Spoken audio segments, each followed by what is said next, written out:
கணவன் பெரியவனா மனைவி பெரியவளா அப்படின்ட்டு நம்ம வந்து விவாதம் வச்சோம் அப்படின்னா, நம்ம வந்து விவாதத்துக்காக வந்து நம்ம வந்து என்ன வேணாலும் பேசலாம்.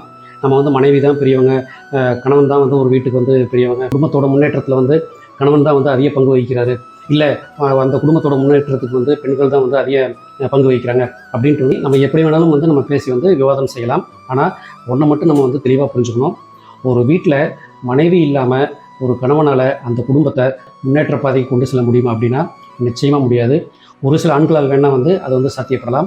ஆனால் மனைவி இல்லாமல் கணவனால் ஒரு குடும்பத்தை அந்த குடும்பத்தை வந்து ஒரு வெற்றி பாதைக்கு ஒரு முன்னேற்ற பாதைக்கு எடுத்து செல்வது அப்படிங்கிறது வந்து பெண்கள் இல்லாத குடும்பத்தில் ஆண்களால் அதை சாதிப்பது மிக மிக கடினம். அதே நேரத்தில் ஒரு ஆண் இல்லாத வீட்டில் ஒரு பெண் வந்து அந்த குடும்பத்தை வந்து குழந்தைகளெல்லாம் வளர்த்து அந்த குடும்பத்தை வந்து ஒரு முன்னேற்ற பாதைக்கு எடுத்துகிட்டு செல்வாங்களா அப்படின்னு நம்ம பேசணும் அப்படின்னா நிச்சயமாக வந்து ஆண்களுக்கு இருக்கிற அந்த வில் பவரை விட, ஆண்களுக்கு இருக்கிற அந்த மனதைரியத்தை விட நிச்சயமாக பெண்களுக்கு வந்து அதிகம். தவிர்க்க முடியாத சூழ்நிலையில் வந்து ஒரு குடும்பத்தில் வந்து ஆண் இழப்பு ஏற்பட்ட ஒரு குடும்பத்தில் ஒரு பெண்ணால் நிச்சயமாக வந்து அந்த குடும்பத்தை முன்னேற்ற பாதைக்கு கொண்டு செல்ல முடியும். குழந்தைகளை வளர்த்து அந்த குடும்பத்தை நிச்சயமாக முன்னேற்ற பாதைக்கு எடுத்து செல்ல முடியும். அந்த அளவுக்கு பெண்களுக்கு மனதைரியம் உண்டு.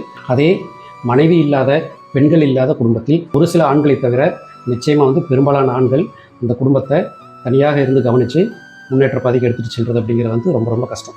நம்ம ஏதோ வந்து பெண்களை வந்து நம்ம வந்து உயர்த்தி பேசணும் அப்படிங்கிறத சூழ்நிலை இதுதான் உண்மை. அதனால் வந்து நம்ம வந்து தயக்கம் இல்லாமல் தாராளமாக எப்பொழுது வேண்டுமானாலும் உங்கள் மனைவியாக இருக்கட்டும், உங்கள் தாயாக இருக்கட்டும் கொண்டாடிக்கொண்டே இருங்கள், போற்றிக்கொண்டே இருங்கள். காரணம், பெண்கள் வீட்டின் கண்கள்.